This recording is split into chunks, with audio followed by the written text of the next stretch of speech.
Olá, queridos casais. Saudades de vocês. É uma grande alegria nós estarmos mais uma vez juntos para participarmos de mais uma programação do Ministério com Casais da IBVM.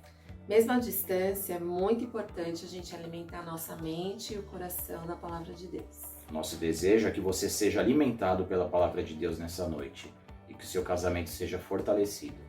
Gostaria de deixar um versículo com os irmãos que está em Cantares de Salomão, capítulo 8, versículo 7.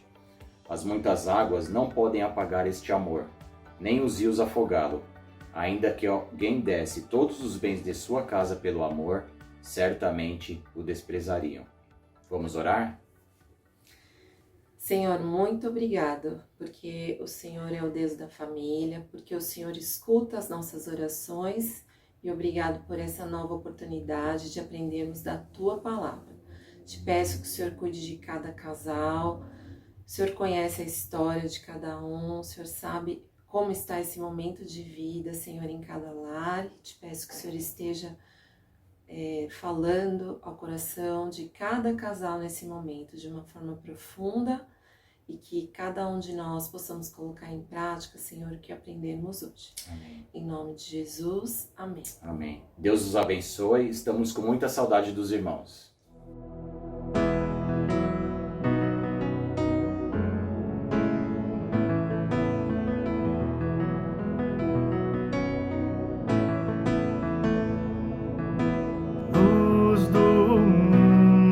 Vieste à terra para que eu pudesse te ver.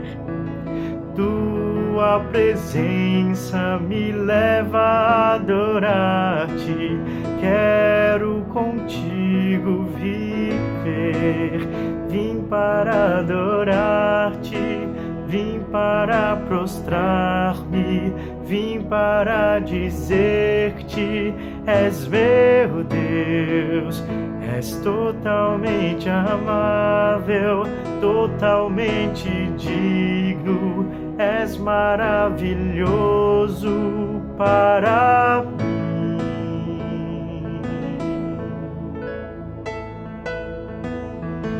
Rei sobre todos, tu és exaltado, entronizado nos céus. Humildemente vieste à terra, se entregou por amor. Eu vim para adorar-te, vim para prostrar-me, vim para dizer-te, és meu Deus, és totalmente amável, totalmente digno, és maravilhoso para mim.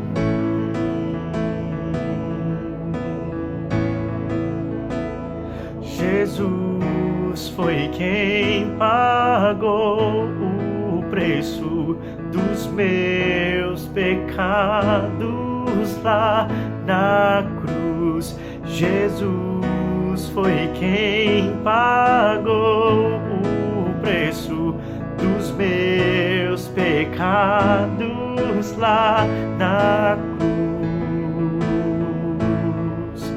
Vim para adorar-te, vim para prostrar-me, vim para dizer-te, és meu Deus, és totalmente amável, totalmente digno, és maravilhoso para mim.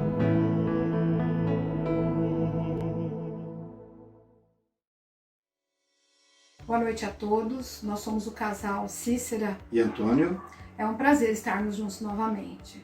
Gostaríamos de agradecer a participação de todos, mesmo de forma online, mas se Deus quiser, brevemente estaremos presencial, né? E queremos também pedir a Deus que continue abençoando cada casal, cada família de nossa igreja. E escolhemos um versículo para ler agora, que se encontra no capítulo 9, versículo 9 de Eclesiastes, que diz o seguinte: Goza a vida com a mulher que amas todos os dias de tua vida fugaz, os quais Deus te deu debaixo do sol, porque essa é a tua porção nesta vida, pelo trabalho com que te afadigaste debaixo do sol. Muito obrigado. Nós queremos agradecer a Deus e fazer uma oração pedindo a Deus sabedoria para continuar abençoando cada um, cada casal, cada família.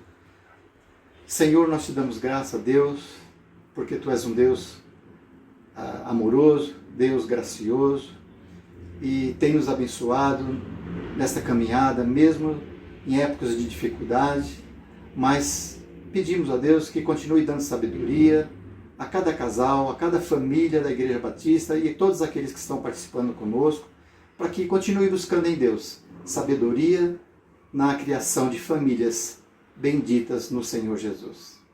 É no nome dele que nós oramos, agradecido. Amém. Amém.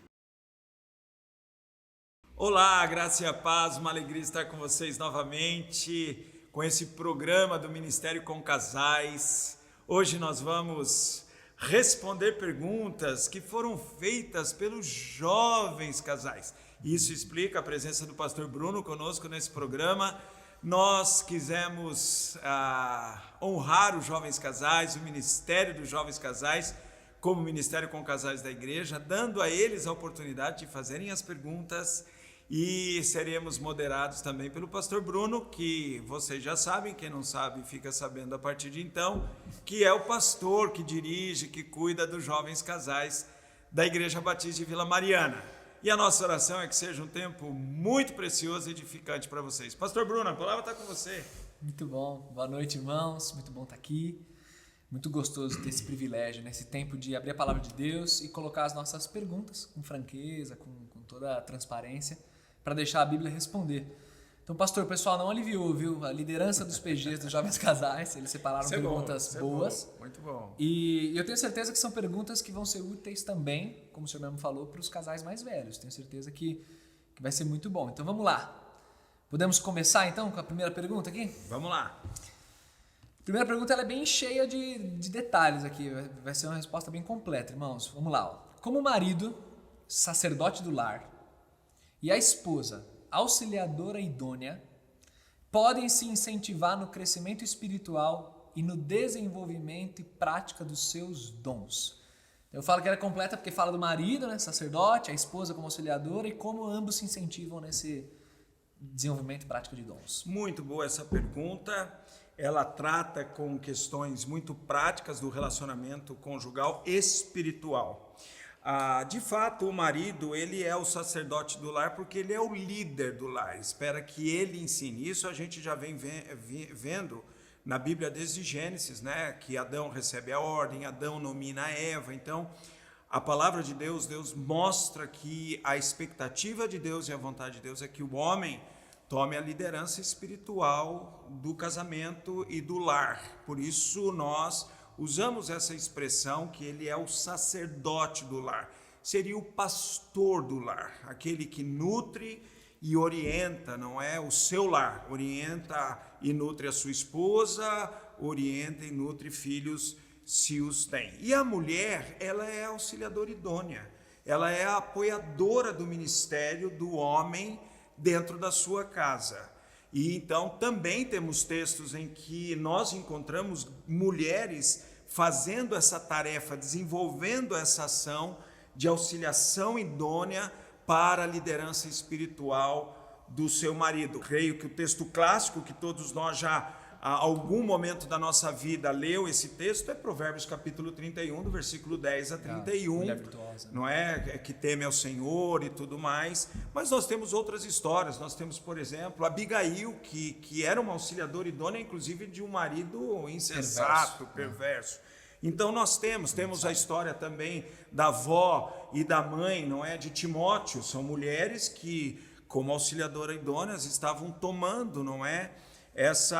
Esse posicionamento. E 2 Timóteo 2, 14 e 15, que diz que a mulher, não é, vai ser reconhecida como uma mulher resgatada pelo Senhor. 1 Timóteo capítulo 2, 14 e 15, que diz que ela vai apresentar os filhos em fé, bom senso e procedimento e amor. Então, eu creio que ambos vão se complementar nisso. O marido, ele deve promover o crescimento da esposa, não é? Estudando a Bíblia com ela, orando com ela, incentivando a esposa a participar de cursos, programas que desenvolvam a vida dela espiritual. Motivar. Eu fiz isso com a Denise, não é? Porque as esposas, você está nessa fase agora, muitos de vocês estão com crianças pequenas, e as nossas esposas acabam ficando detidas quase que 24 horas por dia, se não 48, não é? Com as crianças. E depois que as crianças vão crescendo, não é? Eles vão já se virando um pouco mais sozinhos na pré-adolescência, adolescência, já estão mais tempo na escola. Você pode motivar a sua esposa a crescer espiritualmente. Nós fizemos isso. Sim. A Denise fez mestrado lá na Palavra da Vida, em famílias. Depois ela fez a validação do curso de teologia dela. Participou de alguns congressos, não é? Porque houve um incentivo da minha parte. Faça, Denise, vamos atrás. Eu vou assumir coisas aqui em casa, vou tratar de coisas e você cresce. Então, isso é importante. E eu penso que a mulher também deve incentivar sempre o marido a crescer, não é? A dar a ele oportunidades também de participar de programas na igreja, de cursos que são oferecidos para que haja crescimento espiritual de ambos. Sim. Eu acho que essa distinção, assim, de, vamos chamar assim, papéis, o homem como sendo sacerdote, a mulher como sendo auxiliadora, isso numa igreja, graças a Deus, bíblica, de ter pregado a palavra, isso está consolidado, as pessoas têm essa percepção, isso é bom. Agora, eu acho legal também cavar essa pergunta nesse sentido prático, porque parece que a questão da mulher a gente conversa bastante, mas a questão do homem, tem muito homem que, vamos ser franco, né, pastor? Precisa de uns empurrão aí, né, meu? Acaba se acomodando. Precisa dar uma saída da cadeira e assumir. Poxa, um sacerdote do lar. O que é ser um sacerdote do lar? Então, sei lá, quem que é o responsável pelo bom andamento devocional daquele lar? Quem é o responsável pela comunhão e congregação na igreja? O que a gente vê muito são as mulheres, né? Até em púlpito, né? Alguém quer orar, fazer uma oração, precisa uma oração voluntária, quem faz? Mulherada, levanta a mão, vai. Tem muito homem que encosta lá, né? Isso desde os tempos bíblicos, né? A gente percebe isso. Mas é assim, o homem ele não precisa executar tudo, mas ele tem que liderar. Então, por exemplo, culto doméstico em casa. Eu não gosto muito da expressão culto doméstico. Eu prefiro devocional em família, estudo bíblico em família. Culto né? é uma expressão que culto carregada, fica uma coisa muito né? carregada. E eu tenho também uma experiência da minha infância, juventude e adolescência e juventude com um culto doméstico que meu pai fazia um culto mesmo de 1h30, bem na hora mais gostosa de assistir televisão, que tinha os desenhos mais legais. E eu peguei assim um negócio com essa expressão. Mas eu como marido, eu tenho que liderar, gente, a gente tem que fazer, mas eu posso delegar minha esposa, eu posso delegar meus filhos, eles dirigirem o culto naquele dia, né? A devocional, o estudo bíblico, sem problema algum, só o marido precisa dar o ritmo espiritual da família, isso é ser sacerdote. Destaque, ênfase nisso, né, pastor? Dar o ritmo espiritual da família. Isso é fantástico. Isso é importante. Se você se acomoda, Deus vai cobrar de nós, homens, porque Ele deu a nós essa responsabilidade. É porque o pecado, a gente vê a entrada do pecado no mundo, o Novo Testamento é sempre taxativo em dizer que o pecado entrou por Adão. Embora Eva tenha sido a protagonista na história no início. Ela iniciou a comida, mas é por Adão que entrou o pecado no mundo. Era o representante. Exatamente, muito bem lembrado. Então, isso Agora, a parte B da pergunta, vamos falar assim, comenta sobre incentivar no crescimento espiritual e eu queria também dar um destaque nessa segunda parte, pastor. Desenvolvimento e prática dos seus dons. Ok. Nesse sentido, assim... Essa pergunta é muito boa. Eu creio que a gente descobre e a gente desenvolve o nosso dom à medida que a gente serve no corpo de Cristo. Para mim isso é fato e vejo isso na Bíblia também. Então, o incentivo nós estamos servindo no corpo de Cristo como casal, como família, não é? O que eu, como marido, incentivo a Denise a desenvolver? Por exemplo, nós sabemos que o dom da Denise é misericórdia. Não é? A Denise é misericordiosa, gosta de aconselhamento, gosta de ouvir pessoas, chora com pessoas, não é? Então, eu tenho que incentivar a Denise a desenvolver esse dom. Agora, como que nós descobrimos esse dom? Trabalhando na obra. E a Denise foi vendo o que era mais agradável, mais natural, espiritualmente falando para ela. E ela foi, então, descobrindo o seu dom. Então, descobrimos o dom dela através do serviço. Então, agora vamos incentivar. Então, eu vou incentivar. A Denise, a todo tempo, eu estou falando para ela de cursos de aconselhamento. Ela fez um mestrado em aconselhamento familiar. Ela, a todo tempo, eu estou provendo literatura para ela ler sobre aconselhamento. Eu fico sabendo de alguma palestra sobre aconselhamento, eu incentivo ela a assistir, participar. Então, isso é desenvolver o dom espiritual do cônjuge. Sim. A mesma coisa ela sabe que o meu dom é ser pastor, eu sou pastor mestre de Efésios 4. Então, a Denise dá toda a motivação, todo o incentivo para mim, não é? Sim. Quando nós viemos aqui para São Paulo, eu estava com a nomeação da reitoria do seminário e eu falei para ela que eu estava sendo tocado por Deus com a possibilidade de vir para São Paulo. A Denise deu todo o apoio, porque ela sabia qual era o meu dom, ela orou comigo, ela se dispôs a mim, ela falou, olha, se Deus chamar você para São Paulo, eu vou arrumar minhas malas, eu vou para São Paulo. Ela estava deixando a casa dela, aquele lugar maravilhoso que morávamos lá na Palavra da Vida, e com todo o incentivo. Então, eu penso que essa Sim. é a prática. Eu sirvo como casal na obra do Senhor, e à medida que eu vou descobrindo a naturalidade espiritual, o dom espiritual é isso, é a naturalidade espiritual com que eu desenvolvo o meu trabalho, Sim. vivo a minha vida cristã.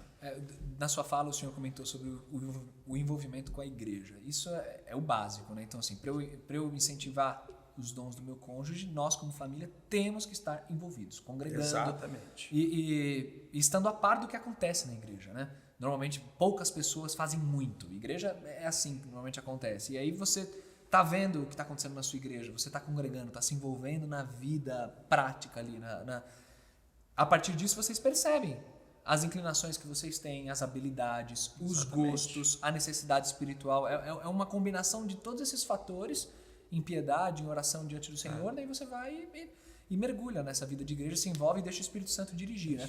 Lá em casa, só para não me estender muito também, mas assim, lá em casa a Pri gosta muito também de aconselhar, de estar perto das meninas, da juventude, das jovens casadas também.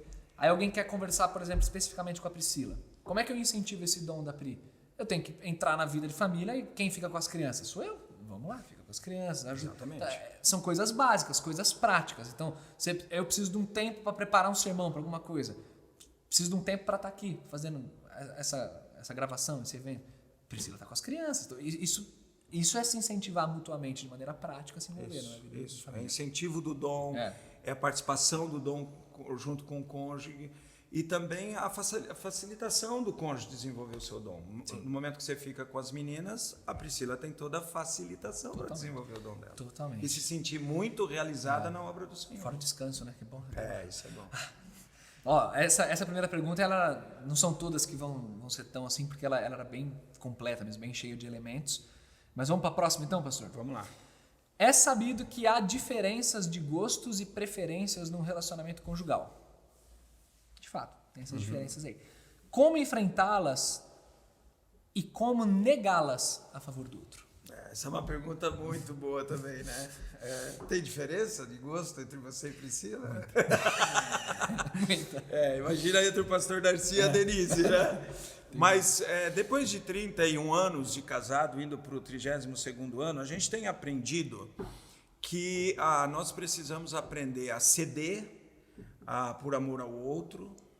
Algumas vezes nós, por egoísmo ou por algum desejo muito forte nosso, concupiscência, que é a palavra bíblica, né? O tal do termo eptomia no grego, a gente quer impor a nossa vontade. E aí é que os conflitos surgem, as desavenças surgem, as tristezas vêm, não é? Então a gente tem aprendido que a gente precisa aprender a ceder. Algumas vezes eu vou ceder, algumas vezes a Denise vai ceder, mas muitas vezes nós vamos colocar na mesa os nossos desejos. Tem algumas coisas que eu tenho desejos, mas é tão mais fácil para eu ceder para a Denise, e eu sei que ela faz melhor. Então, Denise, eu queria que você fizesse. E ela muitas vezes pergunta para mim, qual é a sua preferência? Sim. O que você acha? A Denise é muito boa em design interior, ela trabalha bem com isso. E em casa, eu sei que a opinião da Denise, a percepção da Denise vai ser melhor. Sim. No nosso apartamento, tudo que a Denise idealizou e fez ficou muito bom. Tudo que eu idealizei e fiz deu errado. Então, é claro para mim que esse desejo meu, ele precisa ser submetido à Denise. Porque ela entende melhor, ela faz melhor. Então, essa é uma forma prática de você ceder. É você reconhecer que os seus desejos, as suas vontades e suas preferências não são as melhores, embora a tenhamos. Sim. E isso é difícil. Não é fácil para mim, não é fácil para você, não é fácil para nenhum de nós ceder. Mas eu tenho que ser sábio. A minha mulher faz melhor. Ela tem uma percepção melhor. Então, Denise, eu vou deixar com você. Mas a Denise também sabiamente diz, me fala as suas preferências, de repente eu posso trabalhar com elas. Vou migrar para outro assunto agora, não é? Outro exemplo, outra área de vida. Queremos planejar as férias. E um gosta de litoral, o outro gosta da serra. Aí vai ter que chegar num denominador comum. Nós temos férias todo ano. Então, um ano eu cedo para o litoral, o outro ano ela cede para a serra, e assim a gente vai... como a pergunta aqui feita, né? Como negar a favor do outro. Sim. Essa negociação conjugal. Uma hora vai chegar os filhos também vão ter preferências. Agora, na nossa casa, filho nunca determinou as preferências. Os filhos sempre entenderam e aprenderam que eles vão seguir as nossas orientações. Sim. Mas isso também nunca fez com que nós não dessemos a Débora e o Daniel o privilégio da escolha, o privilégio de colocar a preferência deles e até seguimos as preferências deles. Sim. Então, essa dinâmica de negociação amorosa, não é? Essa dinâmica de negociação graciosa, de ceder um para o outro, e aí, qual que é a sua preferência? Ouvir, eu acho que Sim, cabe bem. É isso, assim, tem coisas que ambos convergem. Essas são as mais fáceis e as melhores, porque é gosto comum. Afinal, somos um casal e imagino que afinidade nós temos, né? Então, beleza, aquilo que a gente gosta é a praia de todo mundo. Naquilo que um gosta e o outro não muito, ou o inverso, o senhor falou bem, questão de cessão, né? A gente vai ceder, é ruim quando há um desequilíbrio, só um sempre cede, aí fica aquela coisa chata, né? Bom, dialogar, conversar para, ora um cede, ora outro cede. Quem sabe também aprender a gostar de coisas diferentes. Isso também no casamento a gente aprende, né? Tem coisas que naturalmente eu nunca gostei muito antes de casar, e depois de casado, de repente, isso aqui é legal sim, é um bom programa, é uma boa coisa. Deixa eu contar um testemunho para você disso, de aprender a gostar de alguma coisa nova. Eu não gostava de passear em shopping. Para mim era uma perda de tempo ficar no shopping. Eu preferiria fazer qualquer outra coisa menos ir ao shopping. Sim. E a Denise gostava de ir ao shopping. E nós casamos. E descobrimos isso. E aí, o que a Denise fez? Ela orou. Ela falou, Senhor, eu não quero que o meu marido fique 24 horas no shopping comigo. Mas muda o coração do Darcy, de maneira que quando eu quiser ir a um shopping, ele vai comigo. Sim. Ele vai comigo de forma feliz, agradável. E sabe, Deus começou a transformar meu coração. E hoje eu tenho prazer em estar no shopping com a Denise. Eu passeio com a Denise lá, não é? A gente usa um termo que é goiabá, a gente olha e não compra nada. Que para mim anteriormente era uma perda de tempo, agora é um tempo que eu tenho com a minha esposa. Passeio, e Deus mudou meu coração, porque a Denise orou por isso. Sim. Uma vez a gente estava voltando de um retiro de obreiros da Palavra da Vida, estávamos subindo do litoral, passando aqui em São Paulo, e nós íamos deixar um casal, que a igreja até conhece, né? O Edwin e a Fabiola, lá de Caldas Novas, aqui em São Paulo, e eles iam ficar no estacionamento de um shopping. E quando eles me falaram, eu falei, não, eu levo vocês até o estacionamento do shopping. Não, a gente pega metrô. Não, eu vou levar vocês lá no estacionamento do shopping. E eu disse a Denise, já que eu vou entrar no estacionamento do shopping, vamos dar uma entradinha no shopping? E a Fabíola falou, eu não acredito no que eu estou ouvindo. Susto. Não acredito no que eu estou ouvindo. Você está falando para a Denise que você quer ir no shopping? Sim. E aí a Denise contou esse testemunho que ela orou para Deus Mas é transformar aprender, o coração. tem coisas que realmente a gente aprende na convivência com o outro.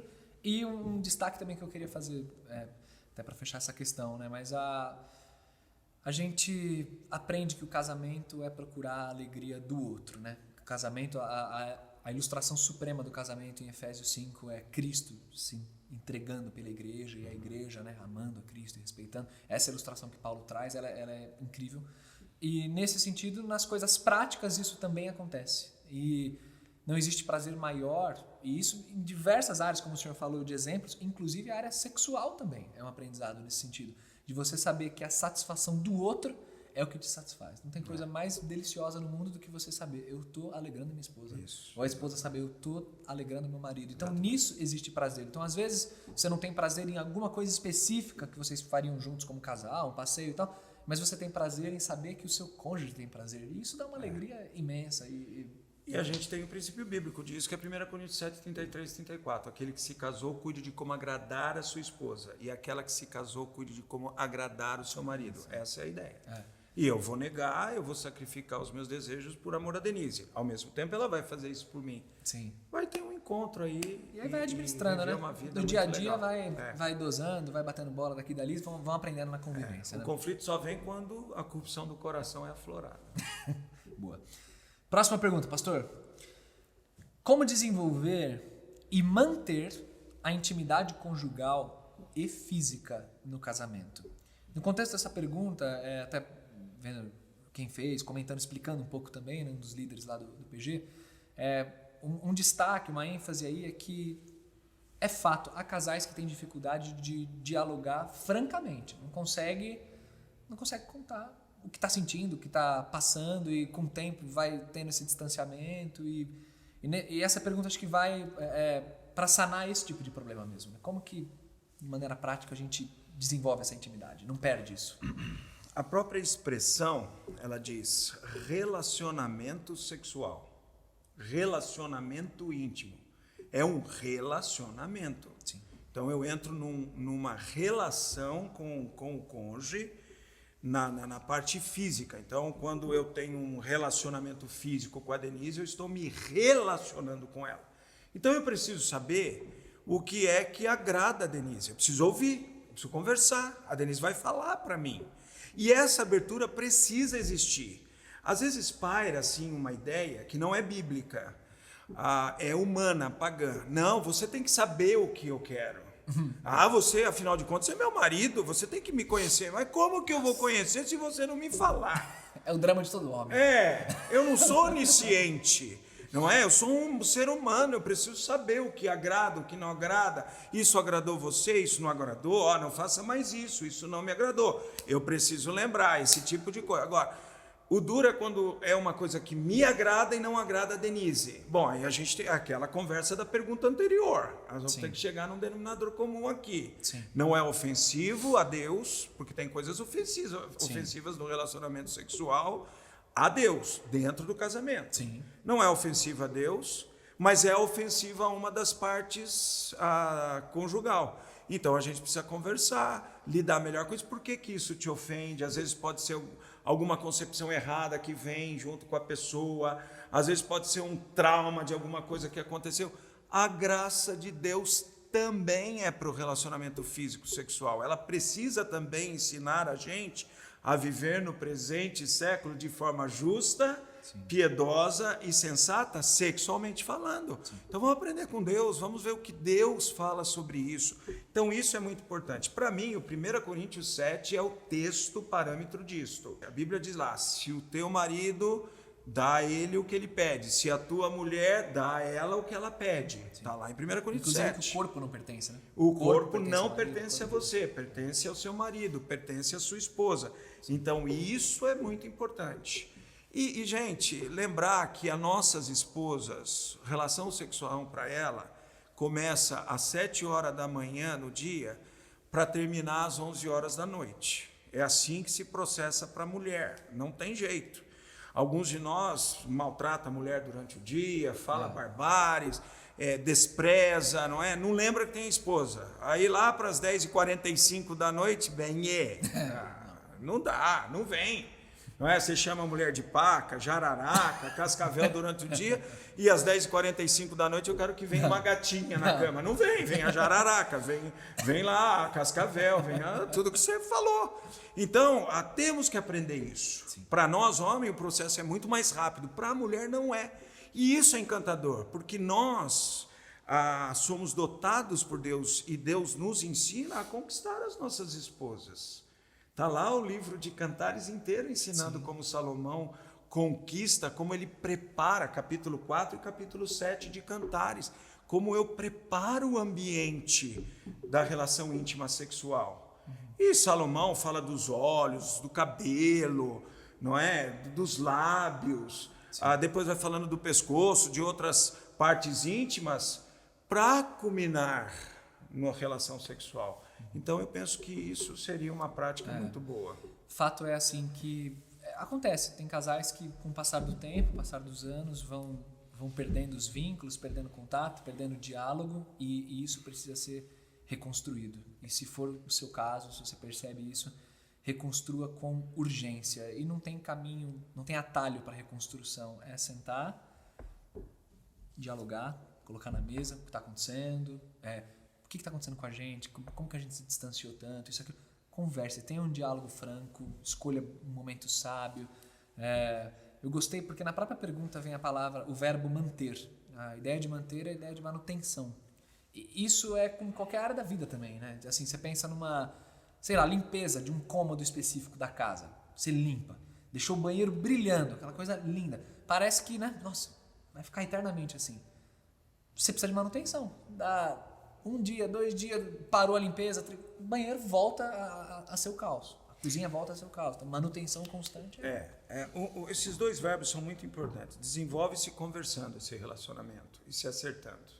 E se não tiver conversa, se não tiver perdão, se não tiver isso, não desenvolve. E se mantém através da observação daquilo que se conversou.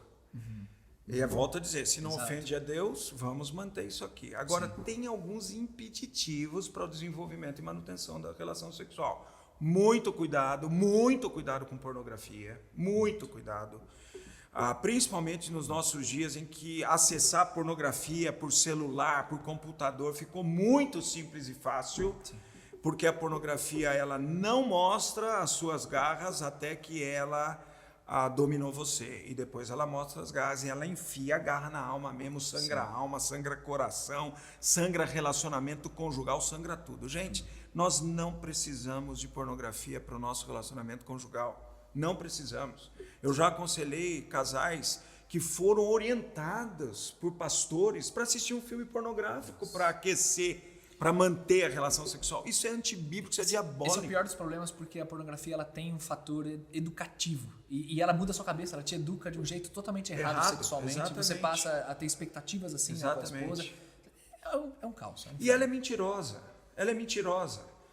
Nós temos vários relatos. Essa semana mesmo eu recebi um relato de um membro aqui da igreja mostrando para mim o relato de um indivíduo que foi ator de pornografia, contando de todas as mazelas que ele sentia por causa de estar trabalhando nessa situação, não é? Ela é mentirosa, ela é enganadora, ela é subjugadora, ela é traidora, não é? Há pessoas que têm muito mais prazer em pornografia do que no relacionamento físico com o cônjuge.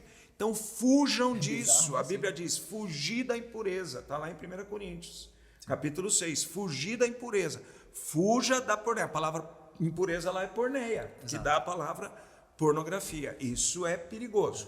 Uma outra coisa que impede o desenvolvimento e a manutenção da relação conjugal é também a falta de sensibilidade ao outro.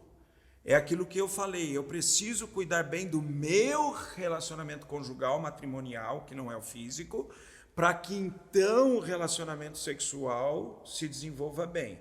Então eu preciso fazer aquilo que nós conversamos, ser bom sacerdote da Denise, para que a relação sexual se processe bem.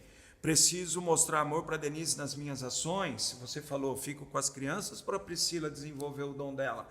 Isso colabora com a relação sexual no casamento depois. Sim. Porque o meu marido me ama, a minha esposa tem interesse por mim, ela me ajuda. Então isso aproxima. Sim. Se há uma competição, a relação sexual vai ser afetada. E só para completar, sem querer me estender muito também mais nessa pergunta, a confissão é um passo muito importante para a intimidade. Intimidade se constrói com transparência e você vendo tudo. Tudo o que edifica, tudo que precisa ser visto, tudo que precisa ser colocado. E nesse sentido, se há pecado escondido, seja de pornografia, seja do que for, e tem barreiras, o pecado promove barreiras, tenha uma decisão por Cristo, uma decisão radical. Chega e fala, eu vou confessar para minha esposa. Confessa, cara, conversa, coloca. Tenham conversas francas e isso vai promover essa intimidade entre vocês. Sem dúvida, né? Sem dúvida. Pastor, vamos para a próxima aqui. Vamos lá. É uma mudança aí de assunto, mas é uma pergunta que eu tenho certeza que vai ser muito útil para muita gente. Para um relacionamento misto. Gente, relacionamento misto é o que a gente fala em que um cônjuge é cristão e o outro não é, tá? Isso pode ter vindo, alguém se converteu depois do casamento, pode ter vindo por fruto de pecado lá atrás, porque a gente sabe que é pecado, crente com descrente, mas enfim, a pessoa está nessa situação, ou descobriu que o cônjuge é descrente, achava que era crente, mas não é, enfim, está num relacionamento misto, que é um cristão e um não cristão. Nesse caso específico, o divórcio seria uma opção? Porque tipo assim, eu quero agradar a Deus, meu marido não quer, ele tá me travando, acho que é melhor então separar, que eu vou viver para Deus. Isso é uma opção? Não, o divórcio nunca é uma opção. Deixa eu só dar uma outra razão para ter que lidar com o casamento misto. Casou sem saber que não deveria casar. Tem isso também. Tem pessoas que casaram com pessoas que não são cristãos e não sabiam, e alguns até orientados por pastores que são mal orientados biblicamente. Então, vai ter que lidar com isso. Paulo trata disso em 1 Coríntios capítulo 7. É exatamente isso. O que estava acontecendo em Corinto é que mulheres estavam se convertendo, e aqui as mulheres é que perguntam, sim. E maridos não. E aí elas perguntaram, e agora, a gente continua casado? Até porque a vida religiosa no primeiro século, ela era muito mais determinante do que o é hoje. Não que não deveria ser hoje, sim. Ok? Mas do que é hoje. Então, muita coisa que acontecia na sociedade, negociações, relacionamentos familiares, eles eram calcados, embasados mesmo na religiosidade pagã e, logicamente, tem que ser na religião cristã, né? Nós sabemos que nós temos que viver em tudo a Bíblia. E o que aconteceu é que essas mulheres acabavam tendo que enfrentar situações muito difíceis. Por exemplo, havia festas religiosas dentro da família, havia os altares aos ídolos dentro da casa, não muito diferente aí do interior do nosso país. E agora, Paulo, o que a gente faz? A gente continua casada com esses maridos que não se converteram? É um capítulo sobre isso, né? Só sobre isso. E Paulo é muito claro no versículo 10. Ora, aos casados ordeno não eu, mas o Senhor, que a mulher não se separe do marido. Se, porém, ela vier a se separar-se, que não se case ou que se reconcilie com o seu marido, e o que o marido não se aparte da sua mulher. Por que ele coloca aqui, se, porém, ela vier separar-se? Porque no mesmo capítulo, ele diz, se você tem marido descrente e ele não quer mais viver com você, então deixe ele ir, você não está sujeita à escravidão. Então, quem toma a decisão é o incrédulo. Se ele quer ir embora, então ele vai embora. Aqui também tem um princípio para quem é que pede divórcio, se o cara quer ir embora. Essa era a minha próxima pergunta para o senhor. Vai lá. Não, nesse sentido mesmo, de que o senhor está falando, que a pessoa está nessa situação e o casamento está em frangalhos. Seja porque o cônjuge descrente está realmente assim, vivendo muito longe do Senhor e tomando decisões que está desrespeitando muito o casamento. Não é, a gente sabe que o divórcio é errado, mas não é nem legítimo a própria pessoa pedir o divórcio, no caso, né? Uhum. Quem tem que pedir é o incrédulo. O crente não pede. Uhum. Exatamente. Quem pede sempre é o pagão, não o cristão. O cristão não pode pedir divórcio, porque o divórcio não faz parte do programa de Deus para o relacionamento conjugal. Há uma permissão dada por Moisés por causa da maldade do coração do indivíduo de Jesus em Mateus capítulo 19, e Marcos 10. Então, o divórcio nunca é uma opção. Não é uma opção. A opção é orar muito pela conversão do outro cônjuge e orar muito para que Deus dê paciência e sabedoria para convivência com o cônjuge não cristão. E, de repente, você vai ser usado para a conversão desse indivíduo. E eu não quero nem ser leviano no que eu vou falar agora, mas, assim, o sofrimento na vida cristã é algo que faz parte da caminhada. Eu estou expondo na juventude da igreja o livro de 1 Pedro. O livro de 1 Pedro fala muito sobre sofrimento, sobre lidar com perseguições, com oposições, enfim, com dores. E lá no capítulo 4, no verso 1, fala, né, se Cristo sofreu na carne, armem-se vocês também com o mesmo pensamento. Sei que não é fácil, tá, gente? Não estou falando para... sofre aí, que você que está sofrendo não sou eu. Não é isso. Sofrer é difícil. Mas sofrer faz parte da nossa trilha nesse mundo. E no casamento são sofrimentos terríveis, mas é importante obedecer ao Senhor, né? Eu não vou... Deixa eu contar um caso de um casal que eu conheci muito, mas muito forte. A mulher se converteu, o marido não. E ele, além de ser pagão, era pagão beberrão. E vinha para casa transtornado. E algumas vezes era bruto, outras vezes mal educado, mas todas as vezes cheirando a pinga, não é? Cheirando a álcool. E essa mulher, ela decidiu diante de Deus a tratar esse marido como Deus queria que ela tratasse, com amor e graça. E ela se entregava a esse marido, inclusive sexualmente, quando ele estava desse jeito. Mas ela se entregou também conjugalmente, graciosamente. Qual é o final dessa história? Esse homem hoje é crente em Cristo Jesus. Foi impactado pelo cuidado que essa mulher, piedosamente, com muito sofrimento, eu imagino que é você se entregar a alguém fisicamente, com esse indivíduo cheirando a álcool, cheirando a pinga, falando besteira, muitas vezes de forma bruta, muito sofrimento. Eu não consigo chegar perto do que ela deva ter sentido. Mas ela decidiu orar pela conversão desse marido, e esse indivíduo se converteu. Conheço uma outra história de uma outra mulher que por 38 anos ela cuidou do marido, orou por ele. Esse, agora que eu estou contando, quando ela ia para a igreja, ele inventava alguma coisa para atrapalhar a ida dela para a igreja.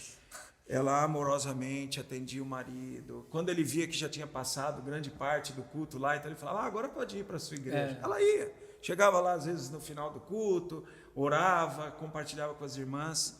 Esse indivíduo também se converteu. Foi meu aluno no seminário com 80 anos de idade. Nossa. Com 80 anos de idade. E esse indivíduo se converteu e hoje é líder, não é?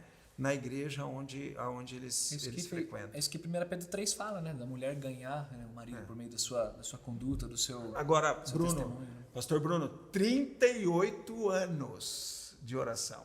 Não são 38 dias. Eu tenho 31 de vida. 38 anos. 38 anos de oração. É isso. Isso é armar-se com o pensamento de Cristo, né? Que é sofrer. Eu vou para a próxima pergunta, mas só para não deixar passar também, eu queria falar isso. Soluções rápidas, a gente busca isso, né? E quando a gente recorre a um pecado para tentar sanar outro, é como estar em alto mar com sede e achar que beber água do mar vai matar essa sede. Não mata. Então o divórcio, ele é repugnante aos olhos do Senhor. Isso não vai aliviar a vida de ninguém. Está lá em Malaquias 2,16. Exato. Né? Odeio o divórcio. Né? Eu odeio o divórcio. Agora tem pergunta sobre também questão do filhos envolvidos aí no meio do casamento, né? Olha lá. Como tratar dos conflitos que surgem após o nascimento de filhos, mantendo a harmonia e a intimidade no casamento? Isso é preventivo. Deus dá a nós 9 meses, um pouquinho menos, né? 7 meses, geralmente descobre ali no segundo mês que está grávida. Nos dá alguns meses, muitos dias, para a gente se planejar e se preparar, porque vai mudar. Vai mudar. E vai mudar com o segundo e vai mudar com o terceiro. Essa que é a verdade. Então a gente precisa ser preventivo, a gente precisa se preparar para isso. Vai desgastar mais, principalmente na fase que vocês estão, que as crianças estão bem na infância. é um desgaste, acaba com a gente fica um pó, não é? Então Parece que eu vou chorar aqui. Se falar. Tem que ser, mas passa. Aí você fica velho, aí os seus filhos ficam no pó por causa de você. Né? Mas tem que se preparar para esse momento. Ah, mas eu não preparei e chegou. Bom, a graça de Deus, ela é super abundante. Então, vamos nos preparar agora. Vai preparar na ativa aí com a criança em casa. Primeiro, filho não pode ser o centro da vida conjugal. Amém. Não pode. O filho se adapta à nossa vida. Nós não nos adaptamos à vida dele. Existe hoje o que é chamado por um amigo, esse professor seu, o Davi Mark, de filiocentrismo. E é chamado pela sociedade do imperialismo infantil. Ou seja, as crianças determinam o ritmo, as crianças determinam o andamento do lar. Isso não pode acontecer. As crianças dormem no horário que nós, pais, determinamos. Ah, mas eles não querem dormir. Vai dormir. Vai dormir. Se você não dormir, você vai sofrer disciplinas. Daqui a pouco, acho que nós vamos falar de disciplina. Penso que deva ter alguma pergunta aí com filhos. Mas você vai dormir agora. Agora é hora de dormir. Nós tivemos uma luta muito grande com um dos nossos filhos. Não vou dizer o nome porque eu não pedi autorização, mas é a menina da família, que é a mais velha. A Débora sempre foi muito agitada e chegou o Daniel. E nós tínhamos um ritmo de dormir um pouco mais tarde, porque a Débora já estava com 3 anos e meio, dava para ela dormir lá para as 10 horas da noite, acordava um pouquinho mais tarde, porque ela estudava à tarde no colégio, e chegou o Daniel. E aí veio o desgaste nosso. A primeira noite minha com o Daniel foi tenebrosa em casa, porque nós voltamos do hospital, falei para a Denise, vá dormir, vou ficar com o Daniel, pensando que o Daniel ia dormir logo depois.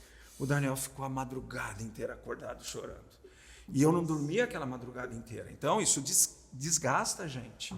Bom, nós temos que botar ritmo. Então, nós colocamos para a Débora reagiu, falou que não queria, emburrava, botava bico, teve que ser disciplinada. Você vai aprender, Débora, que agora você vai dormir às 8h30 da noite, junto com o seu irmão. Porque a gente punha eles para dormir às 8h30, tínhamos um tempo, eu e Denise, para descanso, para conversarmos, e aí então íamos dormir. Quando era 6 horas da manhã, todo mundo poderia levantar, que era mais ou menos o horário que o Daniel levantava para mamar, e então a Débora também já levantava, porque ia dormir às 8h30. E era o horário nosso lá de levantar, 6h30, 7 horas da manhã. Então, eu creio que precisa ter esse planejamento. E outra coisa, marido tem que se envolver, como diz 1 Coríntios 3:7, na vida comum do lar. Sim. E quando tem neném em casa, quando tem filho pequeno em casa, isso é vida comum do lar. Sim. 1 Pedro 3:7. Eu quero dar um testemunho aqui, que ontem eu tive uma reunião com esse pastor, não é? E ele pediu para atrasar um pouquinho para chegar na reunião comigo, porque ele estava dando banho nas meninas. Parabéns. É isso que acontece. E eu fiquei muito feliz. Não tem problema você atrasar um pouco. Você tem todo o direito de atrasar, porque você está fazendo uma coisa que a Bíblia pede. Maridos, vocês precisam ajudar suas esposas quando chega neném em casa.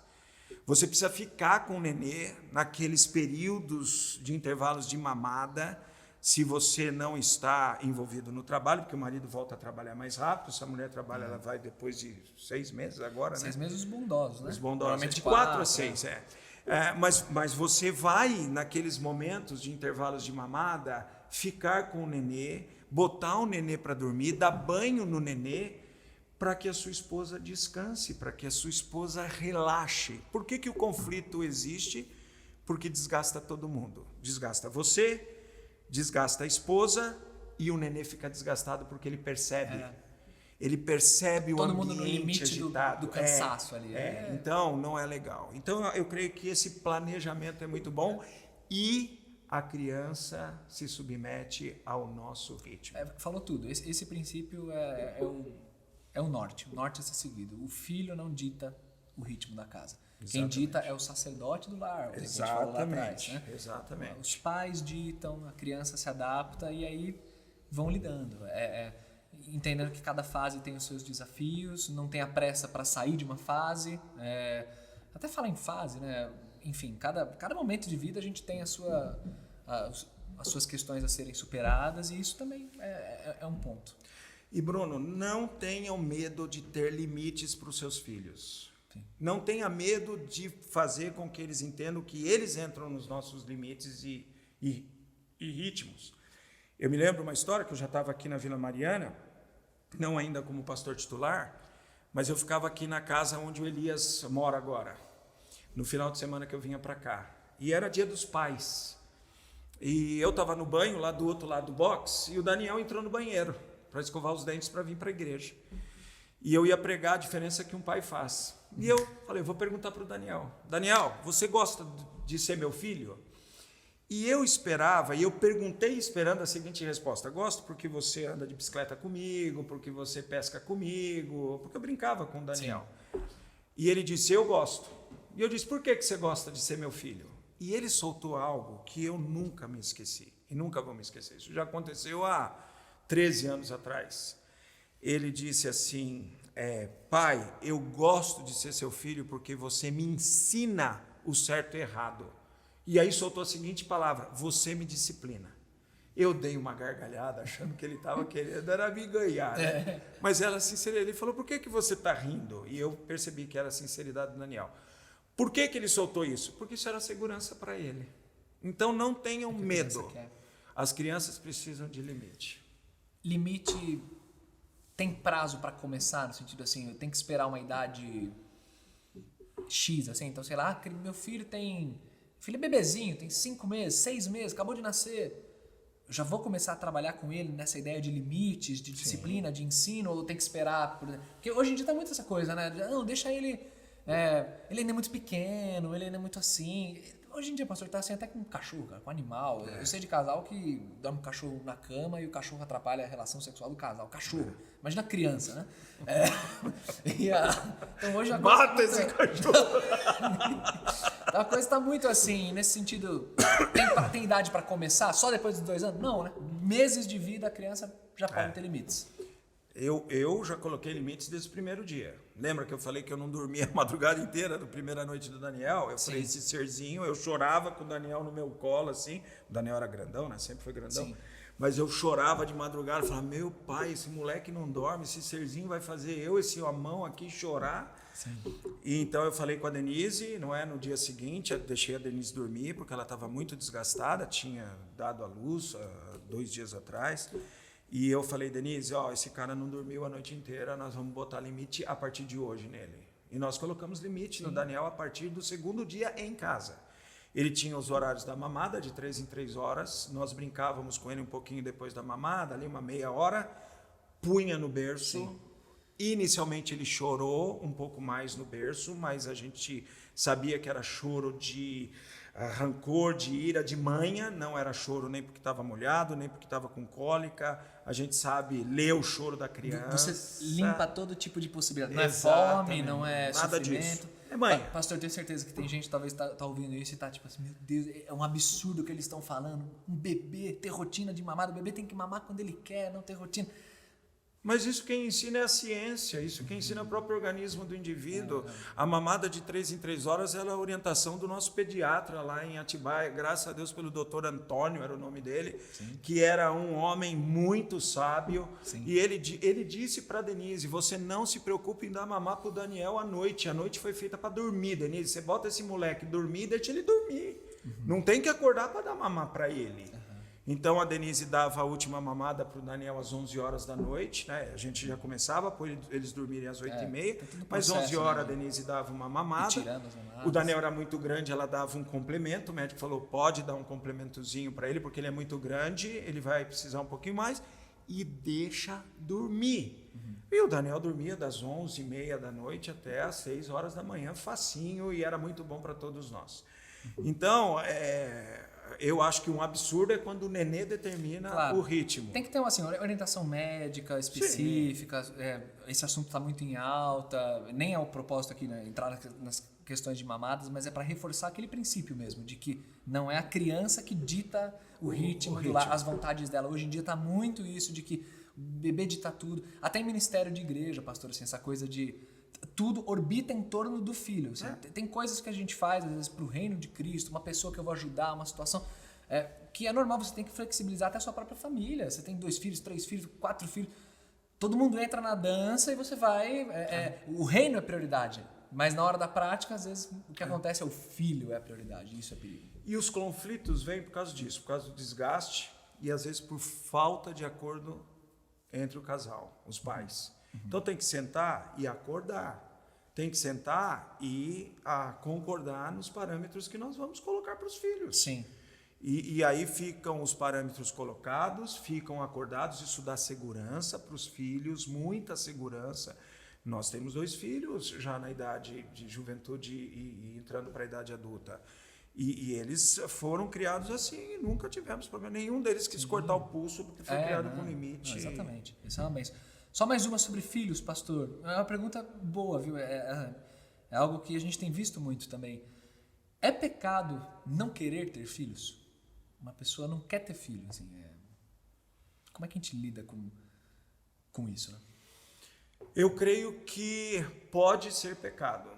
A palavra de Deus é muito clara em Gênesis 1, 26 e 27, que Deus nos criou, nos fez marido e mulher, e ele diz, agora vocês sejam fecundos e multipliquem-se.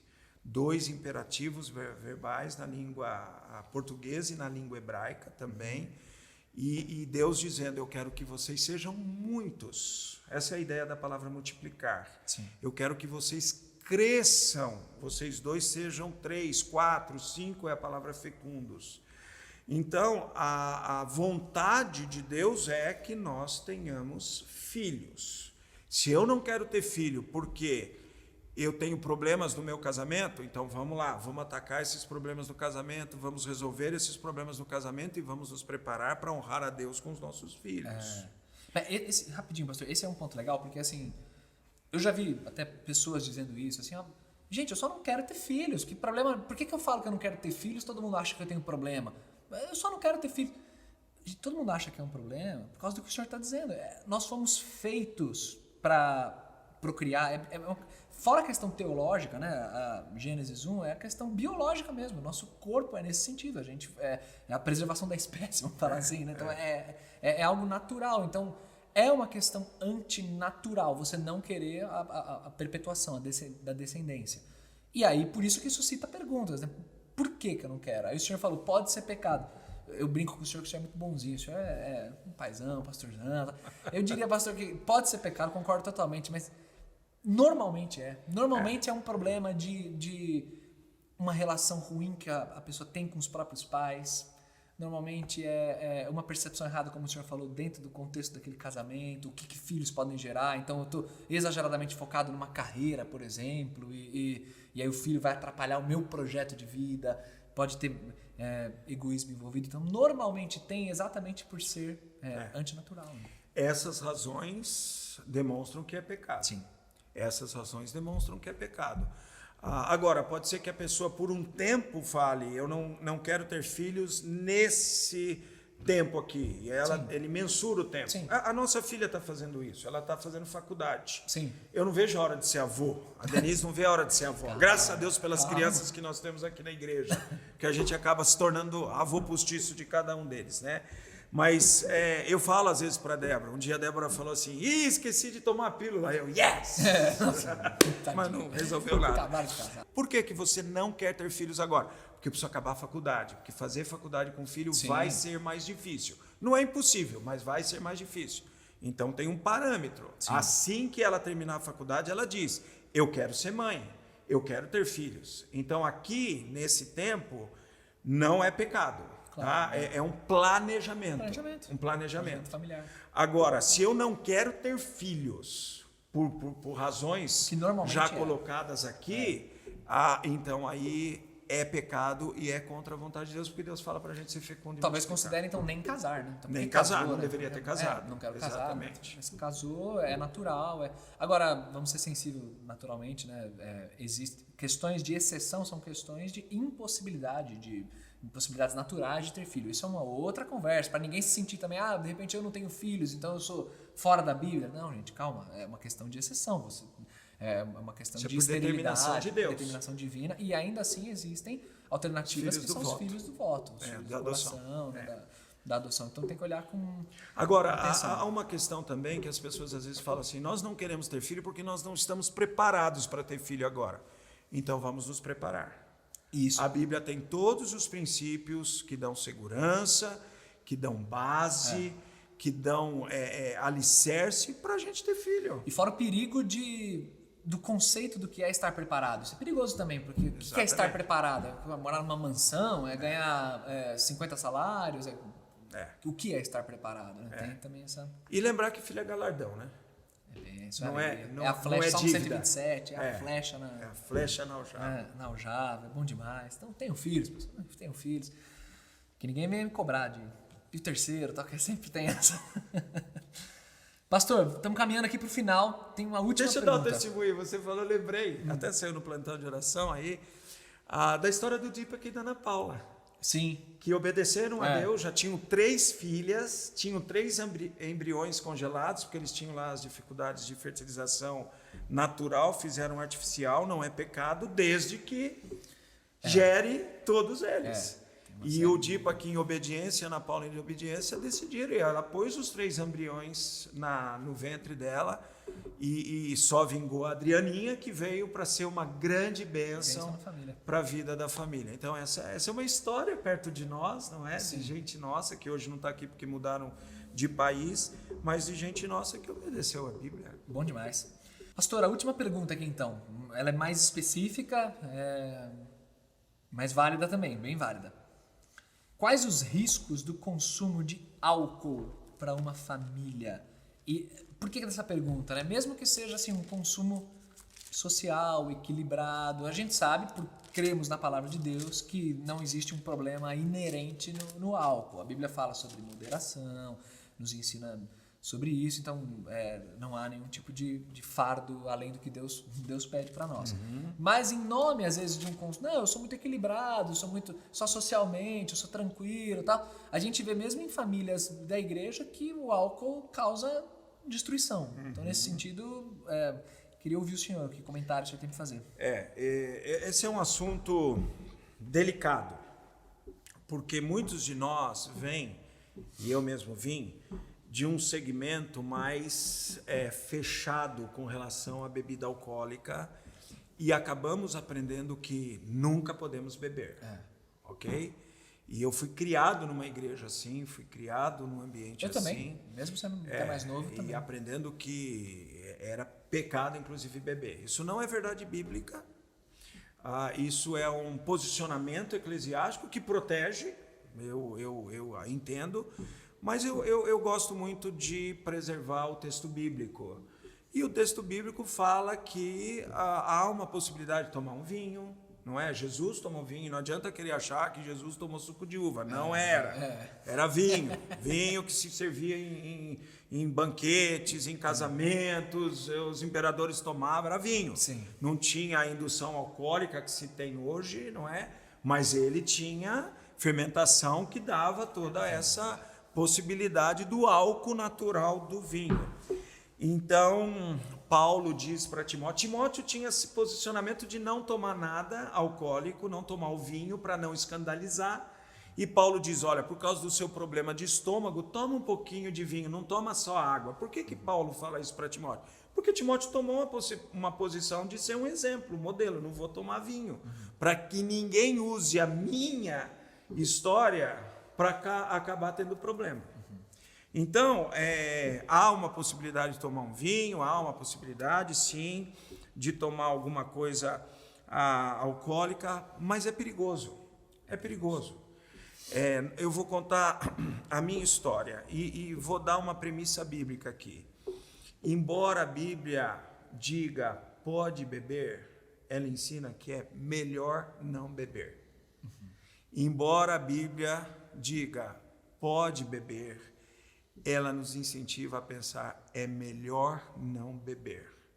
E isso está lá em Provérbios, capítulo 23, do versículo 31 em diante, quando nós encontramos a Bíblia falando: não olhes para o vinho quando se mostra vermelho, quando resplandece no copo e se escoa suavemente, pois ao cabo morderá como a cobra e picará como o basilisco. Os teus olhos verão coisas esquisitas, o teu coração falará perversidades. Será como que se deita no meio do mar e como se deita no alto do mastro e dirás: espancaram-me e não me doeu, bateram-me e eu não senti. Quando despertarei, então tornarei a beber. Então a Bíblia está ensinando o seguinte: tome muito cuidado mesmo. O que nós fizemos? Eu e Denise decidimos que nós não iríamos ter nada de bebida alcoólica em nossa casa, um vinho, alguma coisa assim, nesse tempo em que as crianças estavam na formação e discipulado do caráter deles, que vai aí até uns 15, 16, 18 anos de idade, quando os filhos já estão mais convictos, já começam a se relacionar com argumentações, com posições diferenciadas da família. Isso até começa na pré-adolescência, na adolescência, mas se fundamenta ali na terceira adolescência e início da juventude. Então nós decidimos que nós não iríamos beber nem passar essa ideia para as crianças, para que eles tivessem bem fundamentado que é melhor não beber.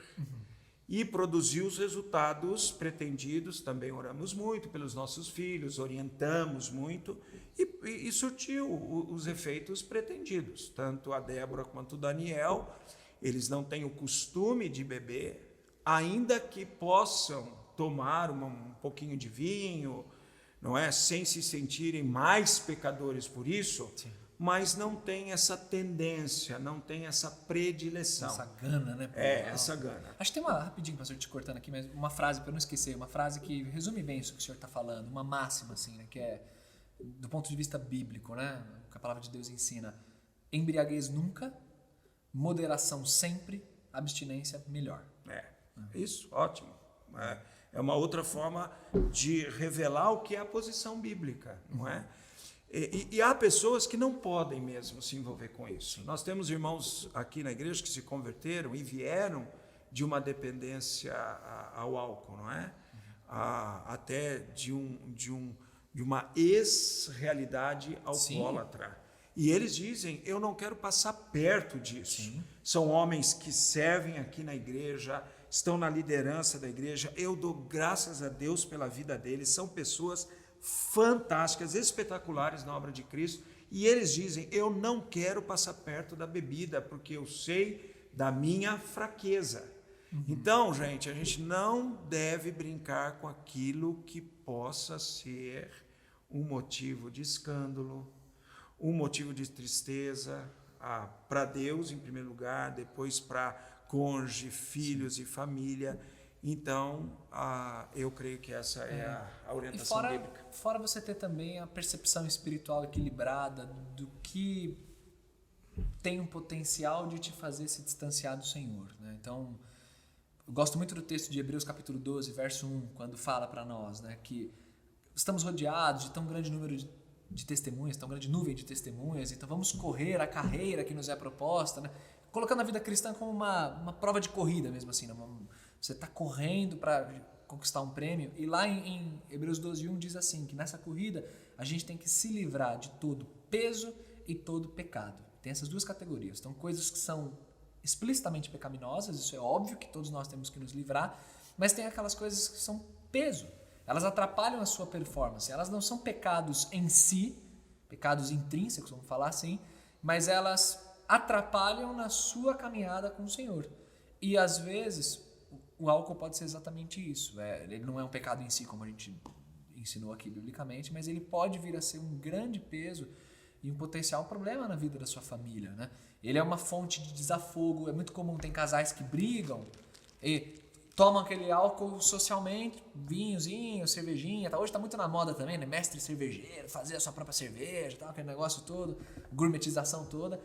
E em momentos alegres a gente bebe, faz assim, faz assado. Chega na hora do conflito, da tristeza, da dor, o cara também quer desafogar, e às vezes no álcool. A menina também quer desafogar, às vezes no álcool. E isso é muito perigoso, porque a Bíblia ensina a gente que Cristo é o nosso refúgio, a nossa fortaleza. Não é álcool, não é nada disso. Então, o senhor resumiu bem dizendo assim que é um perigo, é um potencial perigo e tem que ficar atento. Eu estava olhando aqui na língua original o que é não dado ao vinho, de 1 Timóteo capítulo 3. Sim. A ideia da palavra é uma pessoa não se embebedar mesmo, né? Não ser dependente de. Então, eu creio que a premissa é o seguinte: se não tiver, eu vou ficar triste. Se eu não beber, eu vou ficar chateado. Se vai, eu acho que isso é ser dado ao vinho. É ser dependente dele. Eu posso nem ser alcoólatra, mas a dependência social, a dependência pessoal é tanta que se eu não tiver, eu fico triste, Sim. eu fico decepcionado. Não pode. Eu creio que isso já é um problema que precisa ser evitado. Um grande problema que precisa. E, gente, a gente não precisa ser igual ao mundo.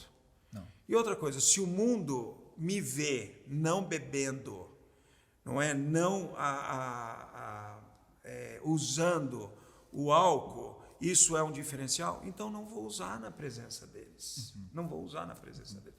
Tem um líder do Ministério de Casais, até pai do rapaz que está aqui atrás da câmera, o Israel. Por questão de ética? Eu ia falar que era bom não dizer o nome por questão de ética. Não, o Israel já contou isso publicamente, eu quero reviver esse momento.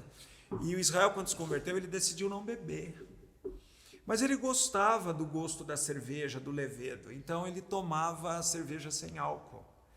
Ele ia jogar bola, os amigos pediam com álcool, ele pedia sem álcool. E um dia ele pediu a cerveja sem álcool e um colega dele disse assim: "Tá querendo enganar Jesus?" Aquilo bateu no coração do Israel e ele disse: "Não vou mais ser um motivo para esses indivíduos pensarem nisso." E nunca mais ele bebeu na presença daqueles indivíduos. Não sei nem se bebeu fora da presença dos indivíduos. Mas isso é muito forte. É uma determinação que Israel tomou de ser um testemunho. E isso é importante e valoroso, inclusive para o coração de Deus. Sim. Né? Que legal. Gente, caminhando aqui para o nosso final, eu queria falar o seguinte para vocês. Somos homens de carne e osso, temos famílias como qualquer outro, temos lutas, temos pecados, temos, acima de tudo, porém, a profunda convicção de que queremos seguir ao Senhor Jesus e viver totalmente para a glória dele. Por que eu estou falando isso? Se você vive situações semelhantes como essa que a gente falou nessas perguntas, ou outras ainda que não abordamos hoje, mas abordamos em outros momentos, nunca se feche, não fique assim, uma vida em comunidade, na igreja, com medo, sabe, de pastor Darcy, os outros pastores, ou com medo de, vou abrir minhas questões conjugais com outras pessoas na igreja, não dá certo, não sei o quê. Não faça isso. Se você quer viver totalmente para a glória do Senhor, quer ter um casamento abençoado, é normal a gente precisar de ajudas aqui e ali. Então abre o coração, peça ajuda, estamos sempre à disposição virtualmente nesse momento, presencialmente em breve, se Deus quiser. E viva para a glória de Deus, coloque seu casamento como de fato um tesouro aí na presença do Senhor para caminhar com Ele por muito tempo e de maneira saudável. Pedir para o pastor também dar suas considerações finais e orar. Eu gostaria muito de agradecer à liderança dos pequenos grupos dos jovens casais que corresponderam, ao nosso pedido e fazerem perguntas que eles estavam vivendo, nos pequenos grupos, que eram dúvidas dos jovens casais, porque as dúvidas deles também são as nossas dúvidas que não somos mais jovens casais. Então, muito obrigado, gente. Eu fico muito feliz de ter dado o privilégio aos jovens casais e ao pastor dos jovens casais de moderarem todo esse programa, e eu creio que foi uma grande bênção. Fiquei muito feliz Bom demais. de fazer esse programa com você, pastor Bruno. Você é uma bênção. Honra é minha. Prazer inenarrável. Prazer inenarrável. É nosso. Então vamos orar terminando. Que Deus abençoe e que você fique na graça do Senhor Jesus. Querido Pai Celestial, obrigado, Senhor, pela Tua palavra que nos dá toda a segurança, que nos dá, Senhor, todo o porto seguro para vivermos a nossa vida conjugal plena em Ti, a nossa vida familiar plena em Ti. Rogamos, Senhor, em nome de Jesus, que o Senhor, por favor, agora cale profundamente em nossos corações todas essas verdades que nós aprendemos juntos aqui, e que o Senhor transforme os nossos casamentos dia a dia de glória em glória, Senhor. e quando nos encontrarmos contigo, nós possamos ouvir palavras de aprovação do Senhor por causa da nossa vida conjugal. E que os nossos filhos, Senhor, ao passarem pela vida conosco, tenham um modelo vivo da tua graça no nosso relacionamento conjugal. Tenham um modelo vivo, Senhor, de um relacionamento conjugal que glorifica o Senhor e que agrada ao Senhor na beleza do teu amor.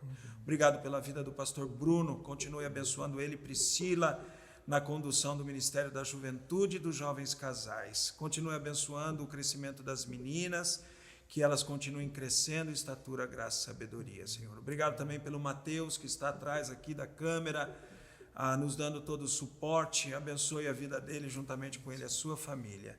E abençoa, Senhor, todas as nossas famílias. Que o Senhor nos abençoe e nos guarde. Que o Senhor faça resplandecer o seu rosto sobre nós e tenha misericórdia de nós, Senhor. Que o Senhor levante o teu rosto sobre nós e nos traga paz. Nós oramos assim, gratos em nome do Senhor Jesus. Amém. Amém, Senhor. Amém. Deus abençoe, foi um prazer. Amém. Deus abençoe.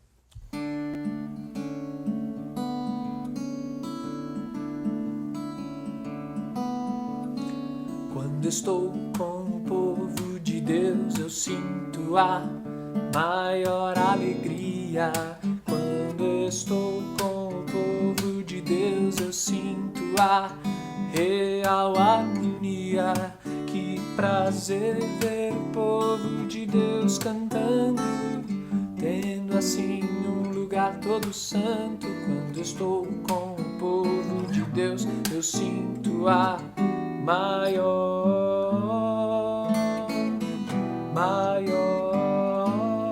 das alegrias.